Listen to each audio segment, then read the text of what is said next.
السلام علیکم ورحمۃ اللہ وبرکاتہ۔ الحمد للہ وحدہ والصلاة والسلام على من لا نبی بعدہ، اما بعد فقد قال اللہ تبارک وتعالی في كلامه المجيد: اعوذ باللہ من الشیطان الرجیم، بسم اللہ الرحمن الرحیم۔ قال إن الله اصطفاه عليكم وزاده بسطة في العلم والجسم، وقال النبي صلى الله عليه وسلم: المؤمن القوي خير من المؤمن الضعيف، أو كما قال صلى الله عليه وسلم.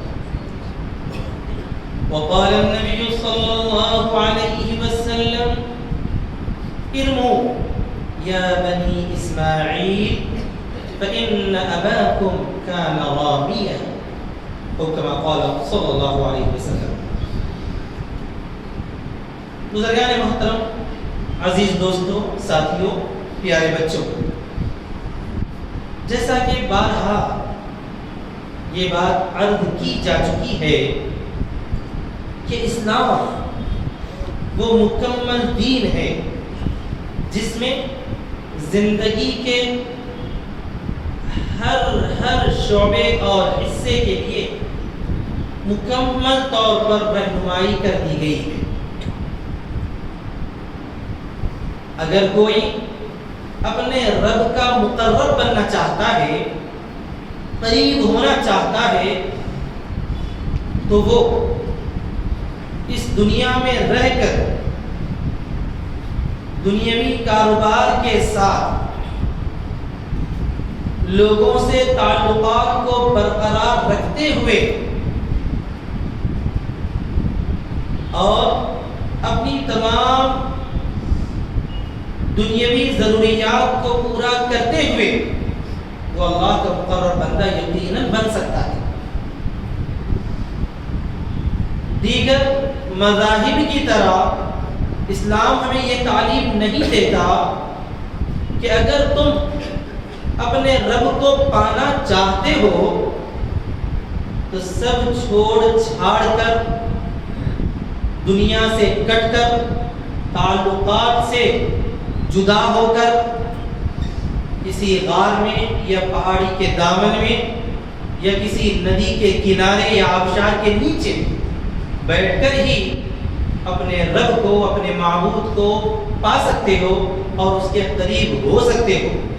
یہ دیگر مذاہب کی تعلیمات ہو سکتی ہیں لیکن اسلام ہمیں ایسی تعلیم قطعاً نہیں دیتا۔ نبی اکرم فداء ابی و امی صلی اللہ علیہ وسلم کا مبارک ارشاد ہے: لا رہبانیت فی الاسلام، اسلام میں رہبانیت ہے ہی نہیں۔ مطلب یہ ہے کہ اپنے تعلقات کو توڑ کر، اپنے لوگوں سے کٹ کر، دنیاوی ضروریات سے جدا ہو کر اگر تم رب کو پانا چاہتے ہو تو یہ ایک طرح کی خام خیالی۔ اسلامی تعلیم یہ ہے کہ ان تمام لوگوں سے اپنے تعلق کو برقرار رکھتے ہوئے اللہ تعالیٰ کے، اپنے رب کے تم مقرب یقیناً بن سکتے ہو، اور یہی طریقہ ہے رب کے مقرب ہونے کا۔ چنانچہ جس طرح پر عبادات کے سلسلے میں ہدایات ملتی ہیں، اسی طرح ان باتوں کو جنہیں ہم دنیاوی باتیں کہتے ہیں یا ان کاموں کو جنہیں ہم دنیاوی کام کہتے ہیں، ان میں بھی ہمیں ایسی ہدایات دی گئی ہیں کہ ان ہدایات پر عمل کر کے ہم اپنے ہر کام کو دینی کام بنا سکتے ہیں، اپنی ہر ضرورت کو عبادت بنا سکتے ہیں انشاءاللہ۔ یہ ہے قرآن مجید کی تعلیمات، یہی ہے نبی اکرم صلی اللہ علیہ وسلم کی سکھائی ہوئی باتیں۔ چنانچہ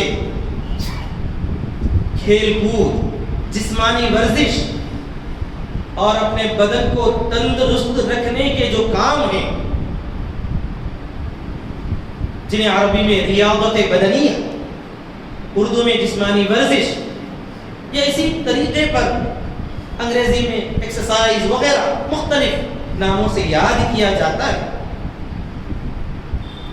ہم صرف یہ نہ سمجھیں کہ یہ تو دنیاوی چیزیں ہیں، ان سے دین کا اسلام کا کیا تعلق، ایسی بات نہیں۔ نبی صلی اللہ علیہ وسلم کی ہدایات ہمیں ملتی ہے کہ آدمی جسمانی ورزش کے لیے، کھیل کود کے لیے اپنا جو وقت صرف کرتا ہے، اگر ہماری نیت ٹھیک ہو، اچھی ہو، تو اللہ تعالیٰ اس میں بھی عبادت ہمارے لیے مقرر فرماتا ہے اور اس میں ثواب ہمیں حاصل ہوتا ہے۔ مثال کے طور پر جو لوگ جانور پالنے کا شوق رکھتے ہیں، گھوڑا پالنے، گھوڑے کو دوڑانے، اس کی سواری کرنے اور ایک دوسرے سے آگے بڑھنے کے لیے ریس لگانے کا جنہیں شوق ہے، اس کو اسلام نے تسلیم کیا ہے۔ نہ صرف یہ کہ تسلیم کیا ہے، بلکہ اس کو صحیح رخ دیا گیا ہے کہ دیکھو تم اپنے شوق سے تو گھوڑا پالتے ہو، اس شوق کو تم عبادت میں اس طرح تبدیل کر لو کہ گھوڑے کو پالنے، اس کو چارہ کھلانے اور اسے تربیت دینے کے لیے تم اپنا مقصد یہ بنا لو کہ اس گھوڑے کو لے کر میں اللہ کی راہ میں پہنچوں گا۔ تو ایسے گھوڑوں کی تو قرآن مجید میں قسم کھائی گئی ہے۔ سورۃ العادیات میں پروردگار ارشاد فرماتا ہے وَالْعَادِيَاتِ ضَبْحًا، ان گھوڑوں کی قسم جو اس طرح دوڑتے ہیں کہ جن کے ٹانپوں سے چنگاریاں ہوتی ہیں۔ تو دیکھیے آدمی شوق سے بہت سارے کام کرتا ہے، جانور پالنے کا بہت ساروں کو شوق ہوتا ہے، لیکن اسی شوق کو زاویہ نگاہ کو بدل کر اپنی سوچ کو تبدیل کر کے عبادت بنایا جا سکتا ہے۔ یہ تو میں نے ایک مثال دی، اس کے علاوہ اور بھی بہت ساری چیزیں آپ کو بطور مثال مل جاتی ہیں، جیسے نوجوانوں میں، بچوں میں شوق ہوتا ہے کھیل کود کا۔ پیارے بچوں، یہ شوق برا نہیں ہے، یقیناً بہت بہتر شوق ہے، لیکن اس شوق کو بھی عبادت بنا لو، کوئی اس طرح پر کہ ایسے کھیل میں اپنا وقت لگاؤ جس کھیل سے جسم مضبوط ہوتا ہے، گٹھے طاقتور ہوتے ہیں، آدمی انتہائی چست توانا اور تندرست ہو جاتا ہے۔ ایسے کھیل کو شریعت میں پسند کیا گیا ہے۔ کیا آپ جانتے ہیں کہ رسول اکرم صلی اللہ علیہ وسلم نے اپنی نگرانی میں نوجوان بچوں کی کشتی کرائی ہے؟ ایک مرتبہ کا واقعہ ہے کہ غزوے میں پہنچنے کے لیے عمر کی ایک شرط مقرر کی گئی تھی کہ جو بچہ کم از کم 16 یا 17 سال کی عمر کا ہوگا اسے ہی غزوے میں یا جہاد کے لیے قبول کیا جائے گا۔ لیکن بعض ایسے چھوٹے بچے، یعنی یہ کہ جن کی عمر 15 تھی یا 14 تھی، ایسے بچے بھی شوق سے اپنے نام لکھوا رہے تھے۔ ایسے ہی ایک بچے نے آگے بڑھ کر اپنا نام لکھایا، اور جب ان سے کہا گیا کہ تم تو عمر میں چھوٹے ہو، تمہیں قبول نہیں کیا جا سکتا، تو انہوں نے اپنے شوق کو ظاہر کرتے ہوئے یہ جواب دیا کہ اے نبی صلی اللہ علیہ وسلم، میں تو مجھ سے فلاں جو میرے بھائی ہیں ان کو کشتی میں پچھاڑ سکتا ہوں، میں ان سے زیادہ طاقتور ہوں، اگر میں پچھاڑ دوں کیا مجھے اجازت مل سکتی ہے؟ آپ صلی اللہ علیہ وسلم نے ان کے اس آرگومنٹ کو قبول فرما لیا، ان کی دلیل تسلیم کر دی اور فرمایا کہ ٹھیک ہے، تم دونوں کا آپس میں مقابلہ ہوگا، کشتی کرائی جائے گی، تم نے اپنے دعوے کے مطابق اگر اس اپنے بھائی کو پچھاڑ دیا تو تمہیں قبول کر لیا جائے گا۔ اور آپ صلی اللہ علیہ وسلم نے اپنی نگرانی میں کشتی کرائی اور انہوں نے اپنے دعویٰ کا ثبوت پیش کر دیا اور اپنے اس بھائی کو کشتی میں انہوں نے پچھاڑ۔ تو دوستو اس سے اندازہ ہوتا ہے، میرے نوجوان بچوں غور کیجئے کہ کشتی یہ ایسا کھیل ہے کہ جس سے آدمی طاقتور ہوتا ہے، مضبوط ہوتا ہے، قوی ہوتا ہے۔ قرآن مجید میں اللہ تعالیٰ نے حضرت موسیٰ علیہ السلام کے بعد کے ایک نبی کا ذکر کرتے ہوئے جب یہ فرمایا بنی اسرائیل کے سامنے، اس نبی نے، قرآن مجید میں تو ان کا نام موجود نہیں ہے لیکن بعض روایات میں آتا ہے کہ ان کا نام تھا شموی علیہ السلام۔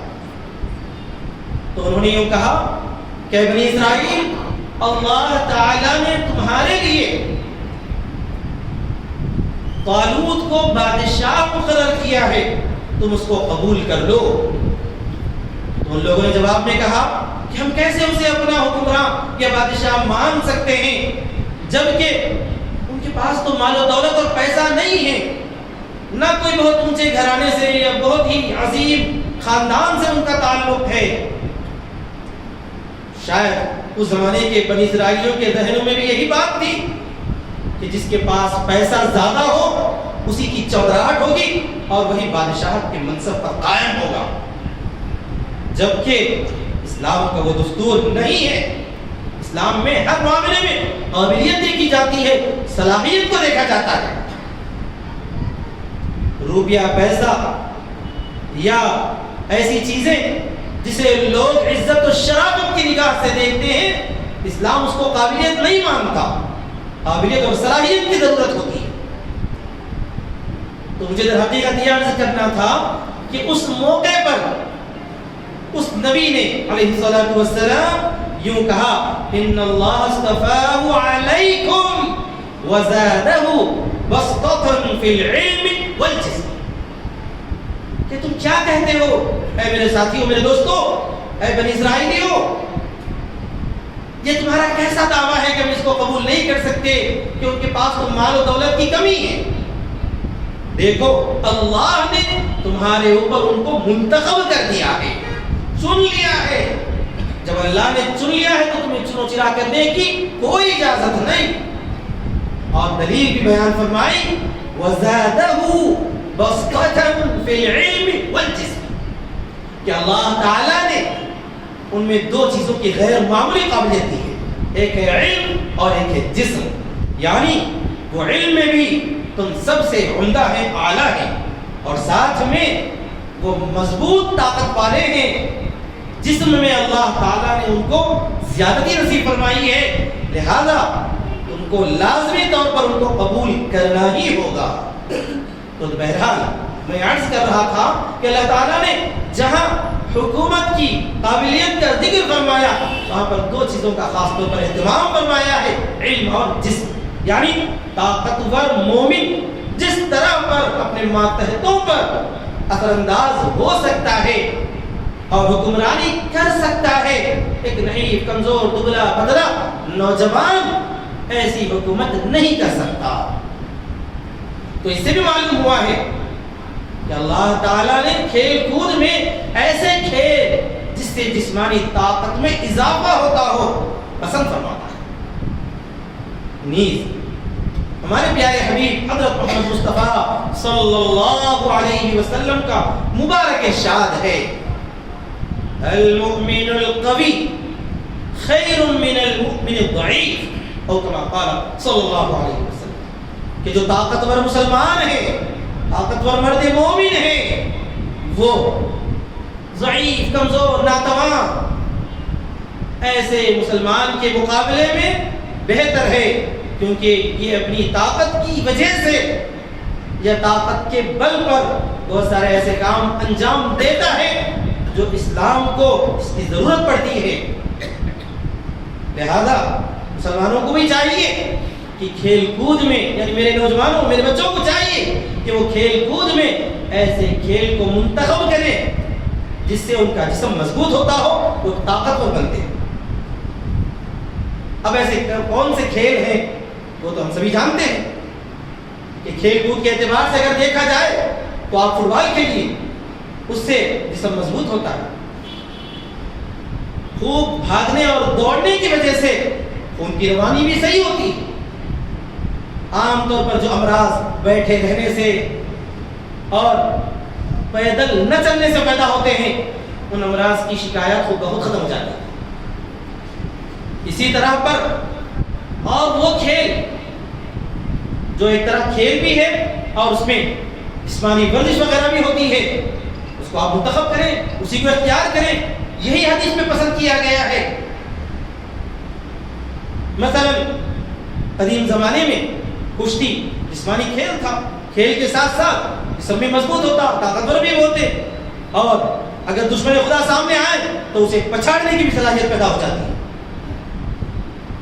جیسا کہ ابھی آپ نے حدیث سنی کہ نبی صلی اللہ علیہ وسلم نے اپنی نگرانی میں کشتی کرائی، اور میں نے اپنے بڑوں سے سنا اور میں نے بھی اپنی گنہگار آنکھوں سے دیکھا کہ ہمارے شہر میں چند سال پہلے تک بھی تعلیم گاہیں ہوتی تھی، لوگ اسے تعلیم کہتے تھے، وہاں کتاب نہیں پڑھائی جاتی تھی، قرآن مجید کا درس نہیں ہوتا تھا، لیکن وہاں پر جو ہے ایک مقام ہوتا تھا جہاں پر ہھوڑا رکھا ہوتا تھا، مٹی کھود کھود کر دوسری طرف ڈالی جاتی تھی، اور وہاں پر جسمانی ورزش کے بہت سارے اوزار یا اشیاء رکھی ہوئی ہوتی تھی، اور استاد یعنی پہلوان صاحب اپنے شاگردوں کو یعنی اپنے نوجوانوں کو جسمانی ورزش کی تعلیم دیا کرتے تھے، اور اسے تعلیم گاہ کہتے تھے، اور وہ طلبہ بھی اپنے استاد کو استادی کہتے تھے۔ آج میری آنکھیں ایسی تعلیم گاہوں کو دیکھنے کے لیے ترس رہی ہیں، کہاں چلے گئے حیدرآباد کے وہ نوجوان جو اسی تعلیم گاہوں میں اپنا وقت گزارا کرتے تھے؟ آج تو بڑے افسوس کے ساتھ کہنا پڑتا ہے کہ ہمارے بچوں کے نوجوانوں کے ہاتھ میں ایک ایسا اوزار تھما دیا گیا ہے جس نے کئی چیزوں کا قتل کر دیا ہے۔ ہمارے نوجوانوں کی صلاحیتوں پر اس نے ٹھپا لگا دیا ہے کہ وہ صلاحیتیں ابھرنے والی قطعا نظر نہیں آتی۔ ہمارا نوجوان بچہ بھی کھیلتا ہے، لیکن کہاں پر؟ اپنے انگلیوں کے ذریعے موبائل فون میں کھیلتا ہے۔ اللہ حفاظت ہو۔ میرے پیارو، اگر آپ نے جسمانی ورزش کے کھیل کی طرف توجہ نہیں دی تو یاد رکھیے کہ وہ دن دور نہیں کہ مسلمان تمام طرح کے کھیلوں سے بالکل ہی اپنے آپ کو دور کر دے، یہاں تک کہ نہ وہ جسمانی اعتبار سے طاقتور ہوں گے، نہ کوئی بڑا کارنامہ اپنی طرف سے انجام دینے کے لائق ہوں گے۔ اس وقت کا پھر افسوس ملنے سے کچھ ہاتھ نہیں آئے گا۔ ابھی بھی موقع ہے، ہمارے نوجوانوں کو یا مسلمان بچوں کو چاہیے کہ جو جم وغیرہ بنے ہوئے ہیں وہاں پر جا کر اپنا وقت لگائیں۔ صبح کے وقت میں سوتے پڑے رہنا بہت بڑی نحوست کی چیز ہے۔ آپ فجر سے پہلے اٹھیں، دوڑیں، خوب محنت کریں، جسم کو پھرتیلا بنائیں، اور ایسے ایسے کھیلوں کی طرف توجہ دیں یا ایسے ایسے کاموں میں اپنا وقت گزاریں جن سے جسم بھی مضبوط ہوتا ہو، ذہن بھی کھلتا ہو۔ اور ایک انگریزی جملہ بھی بولا جاتا ہے کہ جس کا جسم مضبوط ہوتا ہے اس کا ذہن بھی مضبوط رہتا ہے۔ وہ لفظ مجھے یاد نہیں آ رہا، مفہوم اس کا یہی ہے کہ اگر آدمی کا جسم مضبوط رہتا ہے تو اس کا ذہن بھی، اس کی عقل بھی بہت ہی محفوظ رہتی ہے۔ آج نہ ہم جسم کے محفوظ ہونے کی طرف توجہ دے رہے ہیں، نہ اپنے عقل سے اپنے آپ کو بہت زیادہ اچھا بنانے کی طرف توجہ دے رہے ہیں۔ تو بزرگوں اور دوستو، ہمیں چاہیے کہ ہم اپنے نوجوانوں کو اس بات کی طرف راغب کریں، ان کو توجہ دلائیں کہ وہ ایسے کھیل کھیلیں جس سے جسمانی ورزش مضبوط ہوتی ہو، جس سے جسم جو ہے اچھا گٹھیلا اور تندرست ہوتا۔ ساتھ ہی ساتھ حدیث شریف میں جن کھیلوں کی ترغیب آئی ہے اس میں گھوڑ سواری ہے، جیسا کہ اللہ تعالیٰ نے اس کی تعریف فرمائی۔ اللہ کے رسول صلی اللہ علیہ وسلم نے گھوڑے کو چارہ کھلانے، اس کو دوڑانے کی ایسی تعریف فرمائی ہے کہ ہر عمل کو اجر و ثواب والا قرار دیا ہے۔ اور ایک حدیث پیارے حبیب صلی اللہ علیہ وسلم کی کہ ارمو یا بنی اسماعیل فإن اباکم کان رامیا، اے بنی اسماعیل یعنی اے مسلمان، اے مکے والو، تم تیر اندازی کرو، اس لیے کہ تمہارے ابا یعنی اسماعیل علیہ السلام بہت ہی بڑے تیر انداز تھے۔ تیر اندازی نے آرچری، آج وہ کھیل بھی مسلمانوں میں بالکل ناپید ہو چکا ہے۔ اب اگر اس کا ذکر آئے تو یہ سمجھا جاتا ہے کہ وہ کافی مہنگا شوق ہے، بہت مہنگا کھیل ہے، اور اس سے فائدہ کیا حاصل ہوگا؟ بزرگوں، اس سے فائدہ یہ حاصل ہوگا کہ آدمی کے اندر نشانی کی صلاحیت پیدا ہوگی، فوکس آپ کا مضبوط ہوگا، اور آپ کے اندر قوت فیصلہ پیدا ہوگا کہ جب تیر انداز نشانہ لگاتا ہے تو وہ تیر کا جو نشان ہوتا ہے بہت ہی باریک مقام پر ہوتا ہے۔ آپ کی صلاحیتوں کی جانچ ہوتی ہے کہ آپ نے اپنا فوکس، اپنا ہدف مکمل رکھ کر نشانہ لگایا کہ نہیں لگایا۔ اگر اس کی آپ کو عادت پڑ جائے گی تو زندگی کے ہر میدان میں آپ کا فوکس مضبوط ہوگا۔ اسی وجہ سے میں نے ایک آرٹیکل پڑھا تھا، اس کے اندر لکھنے والے نے لکھا کہ اسرائیلیوں نے اس کو بہت زیادہ اہمیت دی ہے۔ آج بھی اسرائیل میں بچے کو آرچری سکھائی جاتی ہے کیونکہ اس سے ان کا فوکس بہت زیادہ مضبوط کرنا پسند ہوتا ہے۔ تو دیکھیے نبی صلی اللہ علیہ وسلم نے جن کھیلوں کی ترغیب دی ہے، جن کھیلوں کو آپ صلی اللہ علیہ وسلم نے کھیلنے کے لیے مسلمانوں کو ابھارا ہے، ان کھیلوں میں دینی اعتبار سے، دنیاوی اعتبار سے کتنے فوائد موجود ہیں، لیکن بڑے افسوس کے ساتھ کہنا پڑتا ہے کہ آج ہمارا بچہ، آج ہمارا نوجوان ایسے اچھے کھیلوں کو چھوڑ کر ایسے بیکار مشغلوں میں اور ایسی بیکار چیزوں میں پڑا ہوا ہے کہ اسے کھیل کہنا بھی مشکل ہے۔ بعض وہ کھیل ہیں جن سے آپ صلی اللہ علیہ وسلم نے خاص طور پر منع فرمایا ہے، جیسا کہ اس زمانے میں شطرنج وغیرہ کھیل کھیلے جاتے تھے، منع فرمایا گیا اگر وہ ہار جیت کی شرط پر ہو اور جس پر جو ہے شرط لگائی جاتی ہو، پیسہ لگایا جاتا ہو، پھر تو وہ سراسر حرام ہے۔ اگر شرط نہ لگائی جائے، پیسہ نہ لگایا جائے، تب بھی اس میں وقت کا ضیاع ہوتا ہے، اس لیے آپ صلی اللہ علیہ وسلم نے منع فرمایا۔ آپ اسی سے موبائل فون کو یا موبائل گیم کو یا کمپیوٹر گیم کو آپ قیاس کر سکتے ہیں۔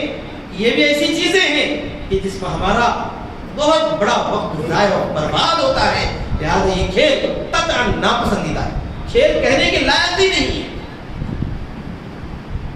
کھیل وہ ہوتا ہے جس کھیل سے آدمی کے اندر جسمانی ورزش بھی ہوتی ہے، ذہن بھی کھلتا ہے، اسی کھیل کو پسند کیا گیا اور آپ صلی اللہ علیہ وسلم نے ایسے کھیلوں کی ترغیب دی۔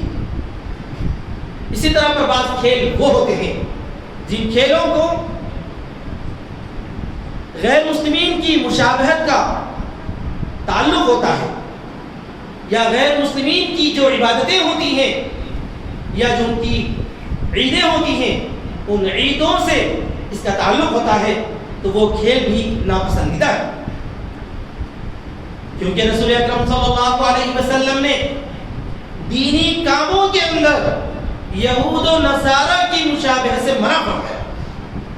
مثال کے طور پر روزہ رکھنا کتنا عظیم عمل ہے۔ رسول اکرم صلی اللہ علیہ وسلم نے روزے کے بارے میں فرمایا کہ تسحروا، کہ تم لوگ سحری کھاؤ اور روزہ رکھو، کیونکہ یہود بغیر سحری کے روزہ رکھتے ہیں۔ دیکھیے عبادت میں بھی نبی صلی اللہ علیہ وسلم نے ان کی مشابہت سے منع فرمایا۔ تو اب اگر کھیل کود میں ہم وہ کھیل اختیار کر لیں جس کا تعلق غیر مسلمین کی عیدوں سے ہے، تو کیا یہ پسند ہوگا؟ ہرگز پسند نہیں ہوگا۔ آپ نے سمجھ لیا ہوگا کہ میرا اشارہ کس طرف؟ غیر مسلمین کی عید کرانے والی ہے، اس عید کی مناسبت سے وہ لوگ پتنگ اڑایا کرتے، پتنگ بازی کرتے، اور میں نے اپنی گنہگار آنکھوں سے دیکھا ہے کہ غیر مسلمین سے زیادہ مسلمان اس کھیل میں بڑھ چڑھ کر حصہ لیتے اور مہنگا سا مہنگا مانجا خرید کر دوسرے کی پتنگ کاٹ کر خوشی کا اظہار کرتے ہیں۔ یہ سب کا سب عمل قطعاً ناپسندیدہ۔ ایک تو یہ کہ غیر مسلمین کی عیدوں سے ان کی مشابہت نظر آ رہی ہے، دوسرا یہ کہ آپ نے کسی کی پتنگ کاٹ دی تو ظاہر سی بات ہے اس کا نقصان کر دیا، اور اس کے ساتھ ساتھ وہ ہنگامہ، وہ شور و غوغا، اور اس کے ساتھ گانے بجانے وغیرہ لگائے جاتے ہیں، جس سے پورے محلے میں ایسا محسوس ہوتا ہے کہ کوئی بہت بڑی مصیبت آ چکی ہے، چیخنا، چلانا، پکارنا، اور دوسرے کی جو ہے عزت سے کھلواڑ کرنا، مذاق اڑانا، یہ سب چیزیں قطعاً ناپسندیدہ، قطعاً بری ہیں۔ لہذا میں اپنے پیارے بچوں سے خصوصی طور پر درخواست کرتا ہوں، اصرار کے ساتھ کہتا ہوں کہ ہرگز اس کھیل میں یا اس عمل میں اپنا وقت صرف نہ کریں۔ وہ کھیل کھیلیے جن کھیلوں کو رسول اکرم صلی اللہ علیہ وسلم نے پسند فرمایا ہے۔ کھیل کا کھیل ہوگا، اطاعت نبی صلی اللہ علیہ وسلم ہوگی، اللہ تعالیٰ کی خوشنودی حاصل ہوگی، آم کے آم گٹھلیوں کے دام۔ اس کے بجائے آپ ایسا کھیل اختیار کر لیں جن کھیلوں سے فائدہ کچھ نہیں، نقصان ہی نقصان ہے، روپیہ پیسہ برباد، دوسرے کا مذاق اڑا کر اور اس کو تکلیف دے کر گناہ اپنے سر مول لیتے ہیں، اور بھی بہت ساری حرکتیں اس کے اندر بری ہوتی ہیں۔ تو میں اپنے بچوں سے پھر اصرار کے ساتھ یہ کہنا چاہتا ہوں کہ آپ لوگ پتنگ اڑانے میں، پتنگ بازی میں ہرگز اپنا وقت نہ لگائیں۔ اسی وقت کو آپ اچھے کام کرنے کے لیے پہنچیے، کھیلیے۔ جو کھیل آپ کھیل سکتے ہیں، جس میں بھاگنا دوڑنا ہو، صحت اچھی ہوتی ہو، جسم مضبوط ہوتا ہو، ان کھیلوں میں اپنا وقت لگائیے۔ دین کا بھی فائدہ ہوگا، دنیا کا بھی فائدہ ہوگا، پیسہ بھی برباد نہیں ہوگا، آپ بھی خوش رہو گے، ماں باپ بھی خوش رہیں گے، اللہ تعالیٰ بھی خوش ہوگا انشاءاللہ۔ تو میں اتنی سی بات کہہ کر اپنی بات ختم کرتا ہوں۔ دعا ہے کہ اللہ تبارک و تعالیٰ ہمارے نوجوانوں کو، ہمارے بچوں کو ایسے کھیلوں میں دلچسپی لینے، آگے بڑھنے کی توفیق نصیب فرمائے جن کھیلوں سے ہماری دنیا اور آخرت دونوں جہاں کا فائدہ ہو۔ آمین برحمتک یا ارحم الراحمین، وآخر دعوانا ان الحمد للہ رب العالمین۔ سنتیں پڑھیے۔